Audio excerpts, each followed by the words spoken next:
campanha para a manutenção do nosso grupo. Participe acessando nosso site.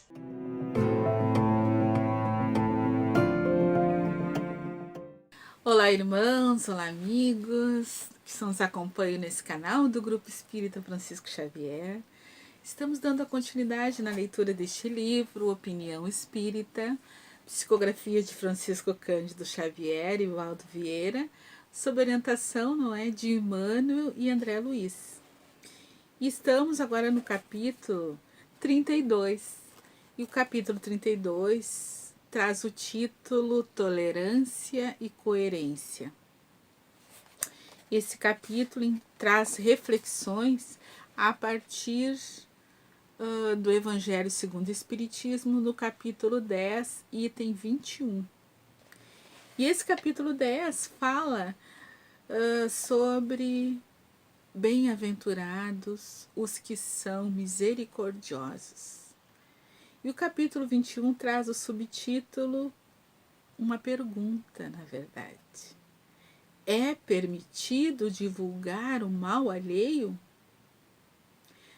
Haverá casos em que pode ser útil revelar o mal dos outros? Essa questão é muito delicada e é nesse ponto que a caridade precisa ser bem compreendida. Se os defeitos de uma pessoa prejudicam apenas a ela mesma, não existe nenhuma utilidade em divulgá-los. Porém, se esses defeitos podem prejudicar outras pessoas, é preferível o interesse da maioria ao interesse de um só. Em alguns casos, desmascarar a hipocrisia e a mentira pode ser um dever, pois é preferível a queda de um homem do que de vários serem vítimas da sua enganação. Nesse caso, é preciso pesar a soma das vantagens e dos inconvenientes.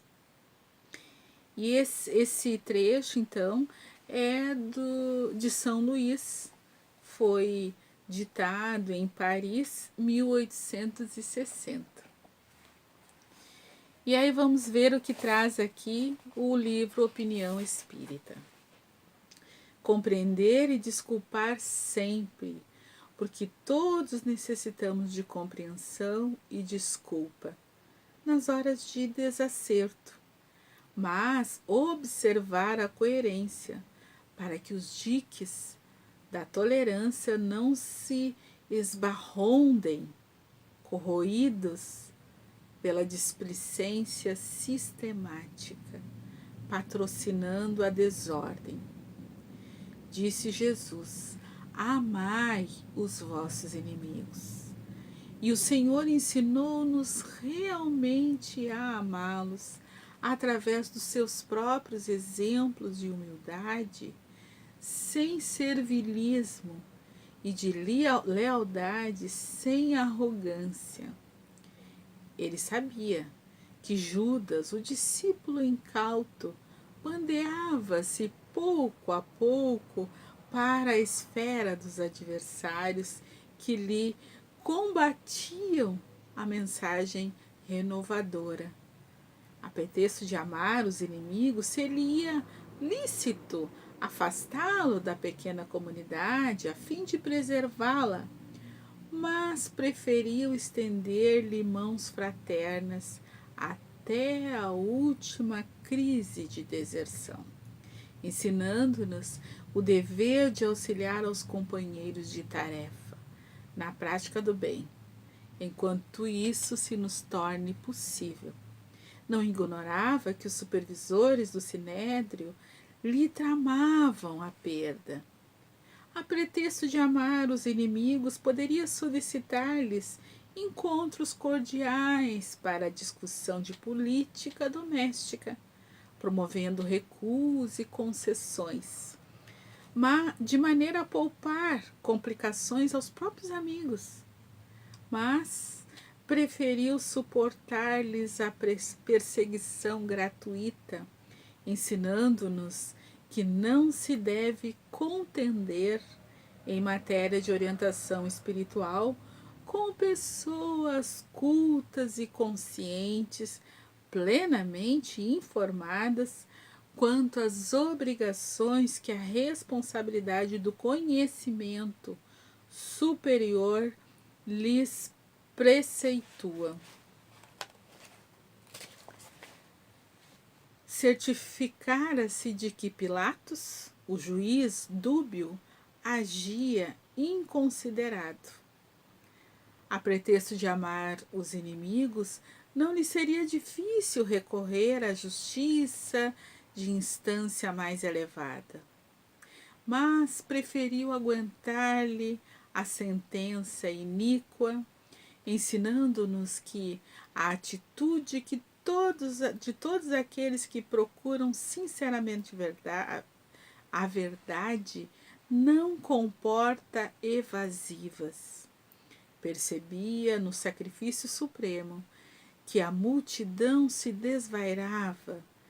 A pretexto de amar os inimigos, era perfeitamente cabível que alegasse a extensão dos serviços prestados, pedindo a comiseração pública, a fim de que se lhe não golpeasse a obra nascente. Mas preferiu silenciar e partir, invocando o perdão da providência divina para os próprios verdugos, ensinando-nos que é preciso abençoar os que nos firam e orar por eles, sem, contudo, premiar-lhes a leviandade, para que a leviandade não alegue crescimento com o nosso apoio. Jesus entendeu a todos, beneficiou a todos, socorreu a todos, esclareceu a todos, demonstrando-nos que a caridade, expressão do amor puro, é semelhante ao sol, que abraça a todos, mas não transigiu com o mal. Isso quer dizer que fora da caridade não há tolerância, e que não há tolerância sem coerência. Esse é o nosso mestre, esse é o nosso guia, esse é o nosso modelo, o Cristo, que nos convida a esse processo de saber quem nós somos, qual é o nosso sentido, nosso propósito nessa vida, né? Quais são os meios adequados para que a gente alcance esse propósito mais elevado. Ele nos indica a lei maior, o objetivo maior de estarmos aqui nessa escola terrena: amar a Deus acima de todas as coisas e amar ao próximo como a nós mesmos. Bem-aventurados os misericordiosos. Sem a misericórdia, sem a tolerância, não se pode praticar a caridade. Mas a caridade mesma precisa ser praticada com coerência, né? Ele foi fiel ao projeto de Deus. Jesus foi fiel àquilo que ele veio exemplificar para nós, né? Os valores do Pai, aquilo que realmente, seguramente, vai nos conectar e nos levar à verdadeira felicidade. Não é fácil. Ele não procurou atalhos, ele não nos deu exemplo de atalhos. Ele nos deu exemplo da coerência, nos deu exemplo de caridade, de tolerância com os equívocos, né? Com a ansiedade do próximo, com o oportunismo às vezes, tolerância, mas coerência, né? Sem nos desviarmos da verdade, protegendo, né, aos mais fracos, aos mais frágeis, né? Tanto que ele nos traz no Evangelho, nós não podemos fazer vista grossa, né? Não podemos colocar e fingir, fantasiar e nos abstrair, nos omitir de agir segundo aquilo que é coerente, aquilo que preserva o bem maior, o bem comum, né? Então, ele nos convida a essa misericórdia, a essa lucidez, observar, perceber as falhas alheias, né? Corrigir em nós o que nós podemos achar inadequado no outro e buscarmos esse equilíbrio, né? Será que haverá casos em que pode ser útil revelar os maus dos outros? Esta questão o Evangelho nos traz. E uma muito importante, se os defeitos de uma pessoa só prejudicam apenas a ela mesma, não existe nenhuma utilidade em divulgá-la. Então, buscar esse equilíbrio, né? Vigiar para não cairmos na maledicência, na precipitação. Então, onde nós vamos buscar esse lugar de silêncio, de meditação, de orientação, né? O próprio Cristo, o próprio comportamento do Cristo. Cristo que não foi pego de surpresa, em momento algum, porque ele estava sempre, continuamente, buscando e sustentando essa conexão com o Pai.